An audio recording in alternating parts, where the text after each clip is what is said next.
Hi y'all, it's Vicky, StitchNButton, back for another little update. I've been doing a lot of stitching since I got that challenge, and I also went to a new to me thrift store and to Joann's, so I figured I should get one in sooner than I normally do, just to so the video won't be so long. I've been busy. I've been trying to catch up with some Flosstubes. I lost a week during that retreat, and that just creates a snowball effect, and everybody's still making them, but I'm just still trying to tread water here and try to keep afloat. So I've been catching up with, you know, the known favorites that you have, and then I've been trying to get in some new ones that I know I've been waiting to watch in my watch later list, or as I'm watching my favorites, they mention somebody else, and I usually watch them on my laptop, so I get to do a little right click and put those in a new tab so I could watch those again. It's just, I could watch it probably 24 hours a day and still never catch up. So let's get to it. Today is June 20th. I believe that's a Wednesday. When you don't work, you don't pay attention to the days that often, I'm telling you. I wanted to start out with some new to me Flosstubers. They're not new, but they're new to me. I've been watching Jan Hicks. She does cross stitch, and she's also a knitter. She's made some beautiful shawls. She cross stitches a lot of prim things and primsicle, and it's just gorgeous work, gorgeous work. I also watched MelyEllyStitches. She hasn't done a new Flosstube in 4 months. I hope she's okay. Hopefully she'll do another one soon. I always worry about people that they're doing them regularly and all of a sudden they just drop off, because you just hope that they're not ill. I have also started watching the Imperfectly Perfect Stitcher.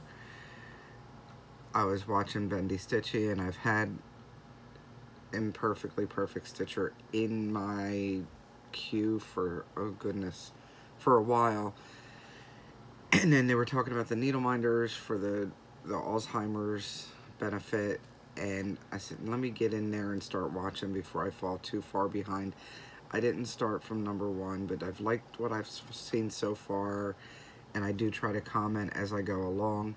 So if I just started watching any of you and all of a sudden you see a comment from me from like from a video 3 or 4 months ago, you know, I just started. I'm trying to catch up. I usually say that I'm catching up. Imperfectly Perfect Stitcher, and I'm horrible with names. I don't know why I can't remember her name. I should know it, and it's gone. The camera sucks away names every time it goes on, doesn't it? Anyway, she's been doing she has an Etsy store, and she does needle minders, and she started doing a benefit. She's selling needle minders for Alzheimer's, and all the proceeds, she sells them for $7, and the whole $7 actually goes to the Alzheimer's benefit for the walk that Michelle Bendy Stitchy is doing. And I looked on there, it looked like they were low. There was a couple on there, and I know that they said they were sort of putting it on hold because StitchCon, and I know that Michelle is going to StitchCon, so it's been a little bit crazy. Anyway, just keep an eye out for it. Okay, I went to, I'm living in Okeechobee. There's not much here. We've got a Walmart. We've got a TSC, which is great if you want, you know, slippers and horse feed. So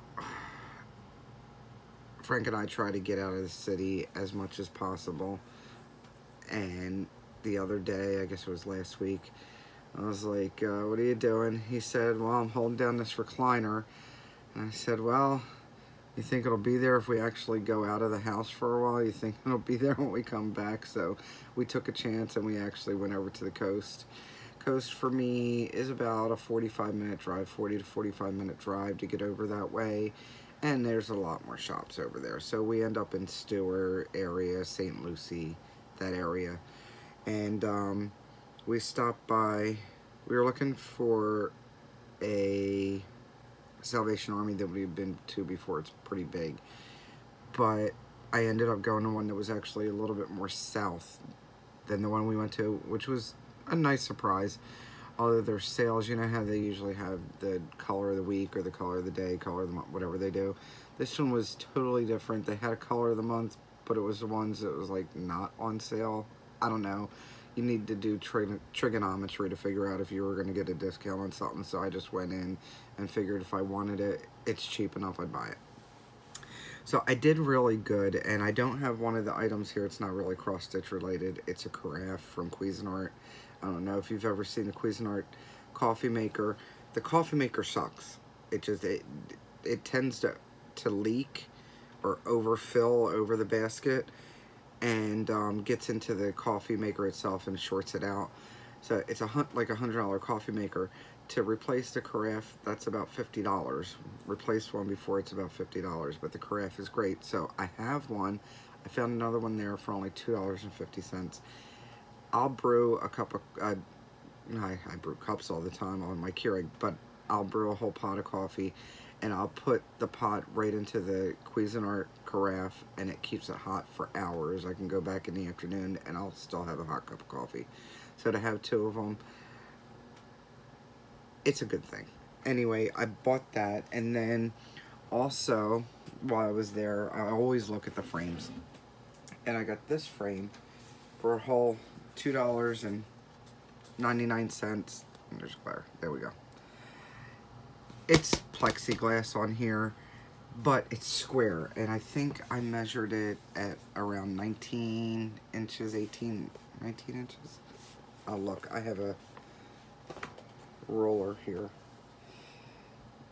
It is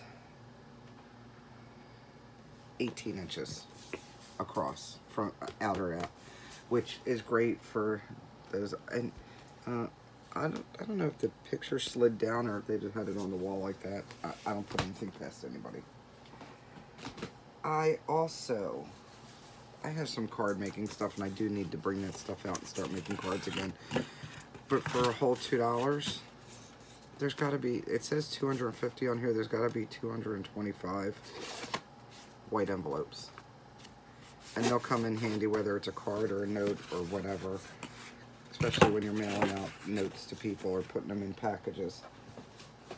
And I also bought these two little loaf pans. They were only 79 cents a piece. I'm not quite sure if I want to put something stitchy in there or make individual size meatloaves. I don't know if they're going to go in the kitchen or not. Well, it's debatable. We'll see. I also,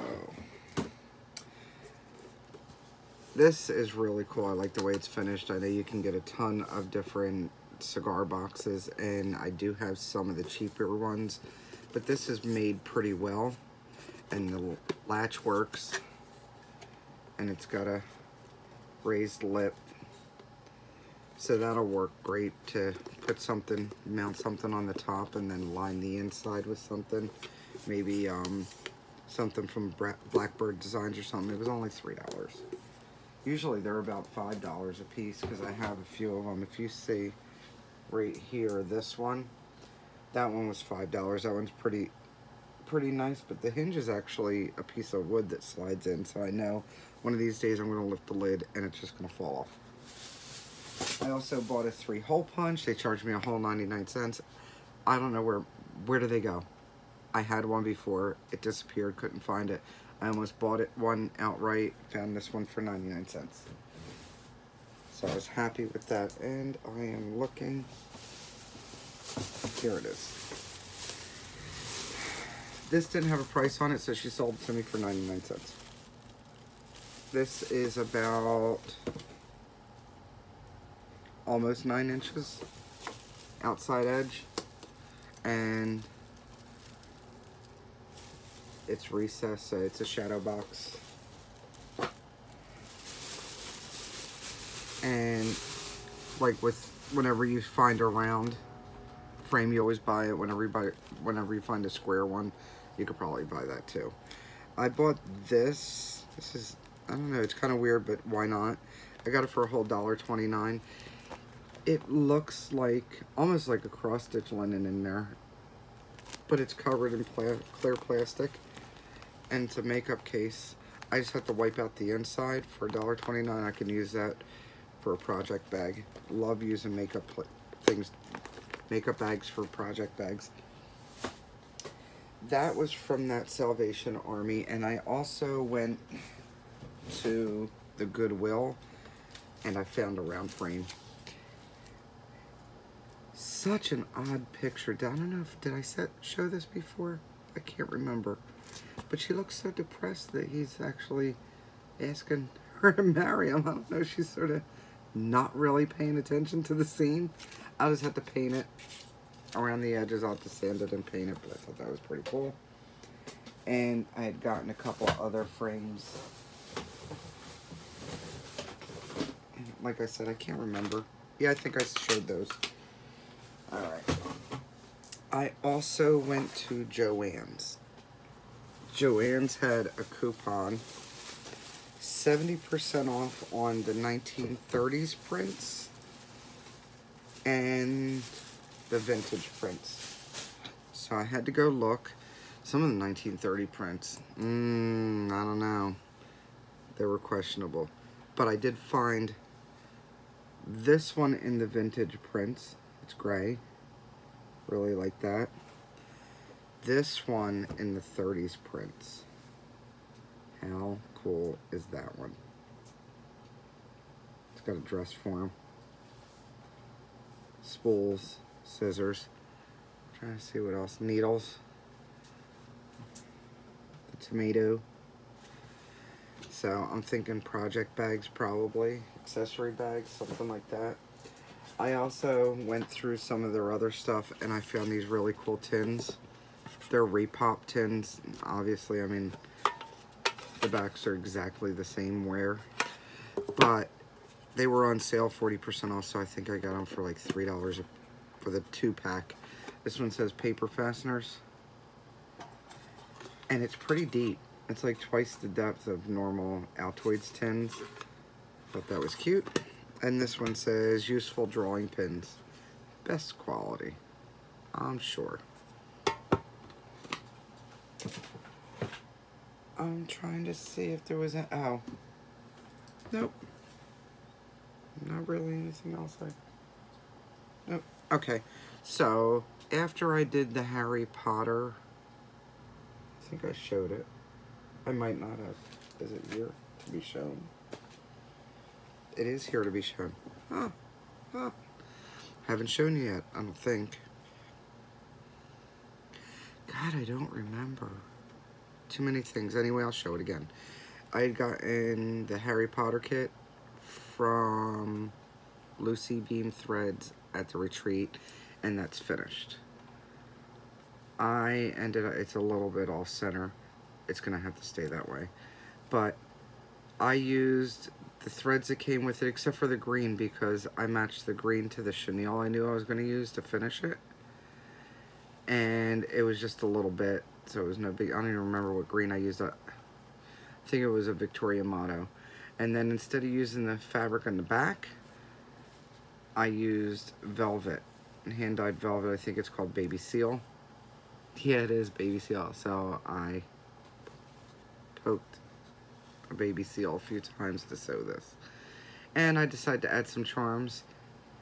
A little broom. I don't have the Nimbus 2000, but that's closer. I mean, that's close enough, right? And then an owl. Can't get him to stay. And a sorcerer hat. And this is hand-dyed silk ribbon from Not Forgotten Farms. And some really cool owl scissors. That finished. That didn't take much time at all. I think I stitched it in one day and then finished it the next. And I passed that on. After I did that, I saw the sheep kit that Becky from Lucy Beam had. And I had seen it at the retreat, and then I decided, you know what, I really need to have that. So I went to her Etsy shop and ordered it. It came super quick. Becky's pretty good about that. So it came with the floss and the fabric and everything. And if you actually read the directions like I didn't, you're supposed to stitch it one thread over two, and I did 2/2, so needless to say I ran out of thread. Well, I already had more pebbles, so that was not a problem. I could finish his face. The problem was the black. Now, Becky did say she'd send me more. She offered, but I said, you know what, if I don't have carriage black, I might as well get it. I might as well order it. So I contacted Elizabeth from Dames of the Needle, because I know she's got a lot of Gaston Weeks Dye Works in her Etsy shop, and she sent me that, and I got to finish him up. Now, I do need to do the finishing, and in the kit, there's a plain black fabric that comes with it, which is great. But me being me, you know, I have to change it, so I'm probably going to use some more of Elizabeth's velvet on the back of it, and either some pom-pom or chenille around the outside, that if I have anything to match, I might have to order from her again.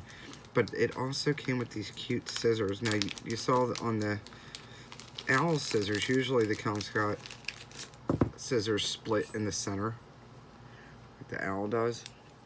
These ones don't. The sheep don't. It actually stays big. I thought that was kind of cool. Most of these Kelmscott scissors, they cut and everything, but sometimes they're too bulky to use, and I just use them as ornamental more than anything.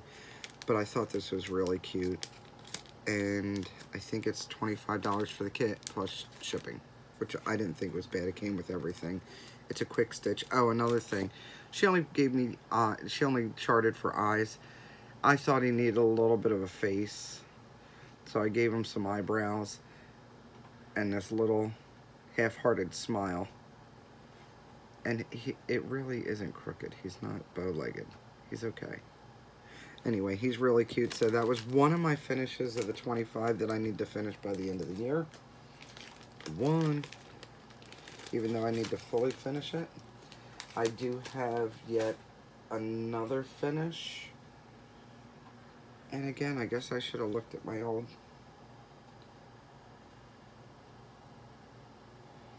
Yeah, I think this was a new finish too,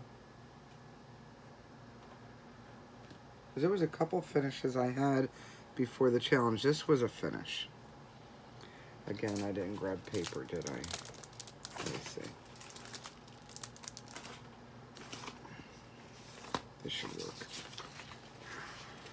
This is Halloween Greetings. I used all DMC.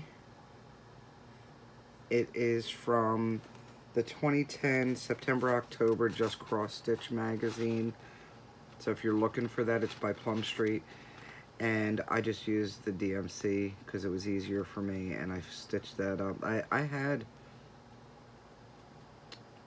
the black sheep done, the pumpkin, and the framing for the house, and the pineapple. And then I just went on a tear over like 2-3 days and finished it up. I'm thinking this is going to be a project bag. Be on the project bag. Because I'm starting to think, if I do some seasonal stuff and make project bags, I don't have to go through the calamity with the vinyl. If you remember before, when I lost the vinyl every time I laid it down. Yeah. So maybe I'm thinking I could put that on a project bag, and that could be for a Halloween project. And then I just finished this one. This one is finish number 2 of 25 for the challenge. This one is called, I have him here, Frosty Flakes from Little House Needleworks, all dolled up. I changed some of the colors. I changed the Sassy Brass to Amber from Weeks Dye Works, and I also changed the Avocado. And I made it a Dinky Dyes color, which I don't know where I put it. Oh, here it is. Called Daintree Dinky Dyes. And because I don't know, the green would be great if it was for the tree or something like that, but I really didn't like it for the packaging or anything, so I ended up just using the blue instead, the blue-green, for the border. and the package and the scarf, and I like that much better. And it's not picking it up, but it really does have a sheen. And then the snowflakes, I used Rainbow Gallery, the white highlights from Rainbow Gallery for the package and for the snowflakes. And then Can't Fix It, Feature It, right? I started the snowman with, I had a couple of lengths of white thread and I thought it was white. And I stitched up almost half the snowman, and I did the bird. And then I ran out of that, so I pulled another skein of white and started the skein and started stitching, and then I realized it wasn't white. That what I was stitching with before was B5200, and then I was using white, so I ended up tweeting a little bit and mixing it in, because if you can't fix it, feature it. So now it sort of looks like I used whitewash instead, and I think it looks really cute. And I think this is also going to be a project bag, and it could be a Christmas or winter theme project bag, unless I put it in that cute square frame that I got. We'll see. And then whips.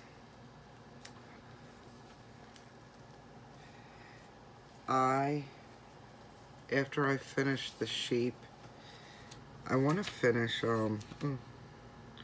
if anybody had a needle minder, look at that. Okay, I want to finish Beans, and I also want to finish Poe quick too, so I ended up just grabbing Beans. This is by Plum Street, and I did pretty good. I finished all of the half of her that wasn't done. I mean, I think it was like literally half of her wasn't done.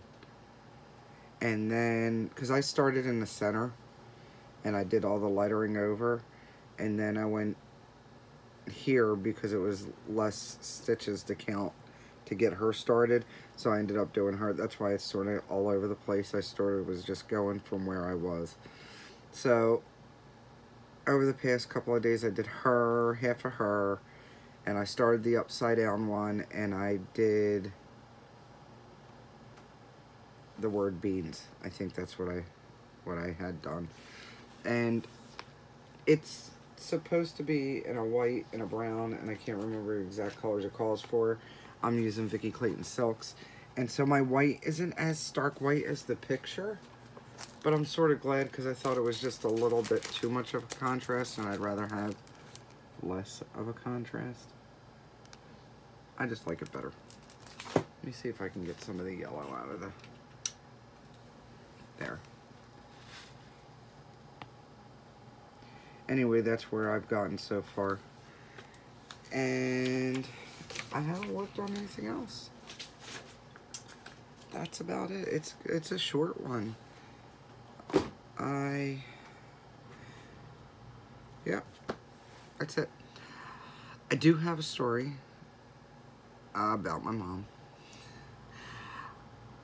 My mom's been bored. She's retired, and she's got some aches and pains, and she had a heart attack, and she had a valve replacement, and she's doing well. This was heart attack was over a year ago, about a year ago, but she's been having problems, and then she had a valve replacement recently, and so it took her a while to heal from that.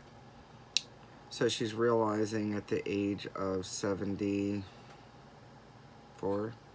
I'll say she's 74, wait. She'll be 75 in August, that she's not as sprightly as she used to be, and she's got arthritis from working in theater for years, and so she's got arthritis in her arms and her hips and her hands. So she probably has carpal tunnel, but she's not going to get that surgery done. Anyway, recently she sneezed and broke a rib. Well, actually, it hasn't been really recently. It's been like 2 months, so every time she calls, she has a habit of repeating herself, to say the least. And so, of course, she tells me every time we're on the phone that she sneezed and broke a rib. And it's still healing. She'll be all right. She's in a little bit of pain, but she'll be all right.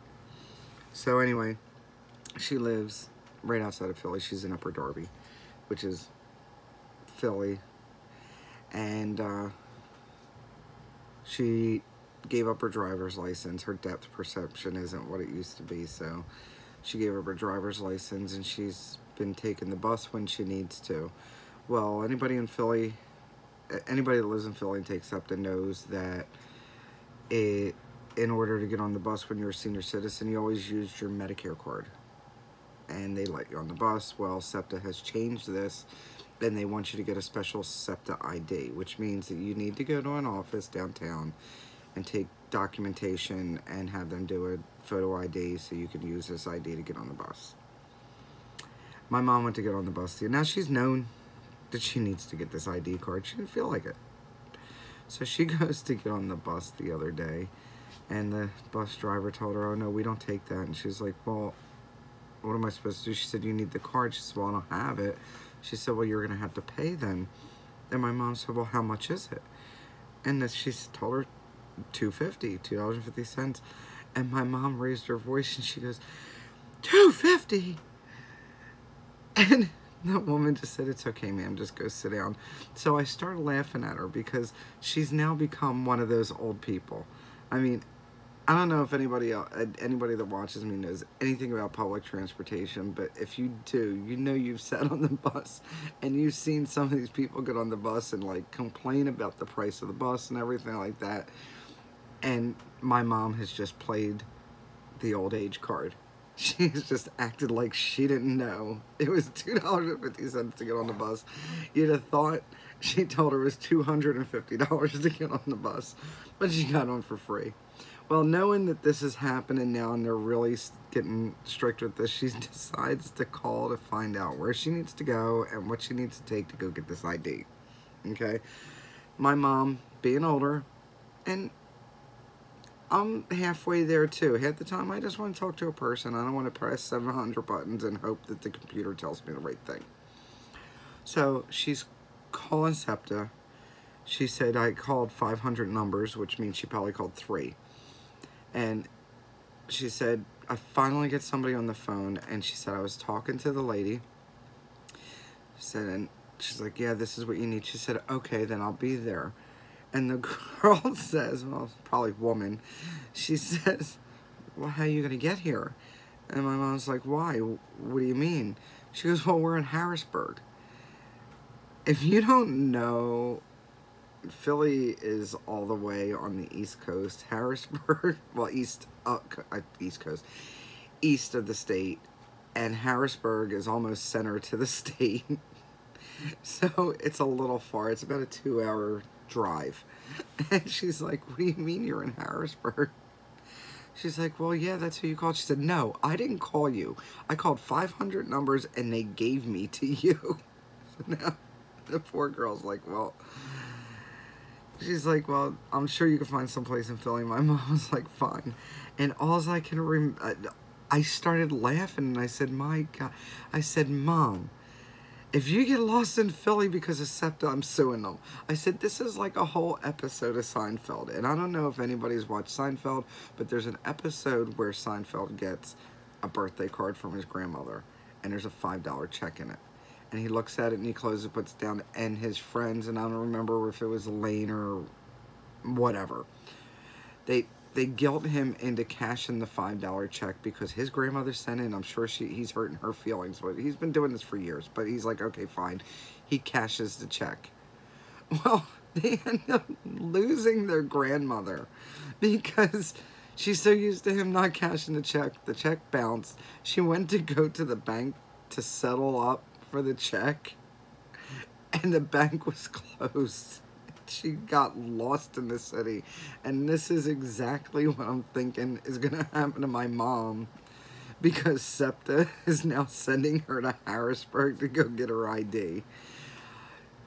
In an update from that, though, she did go downtown and go get her ID. It's all good. She didn't get lost. I don't have to call Septa and call them bad words, but I just thought you'd enjoy that little type of story there.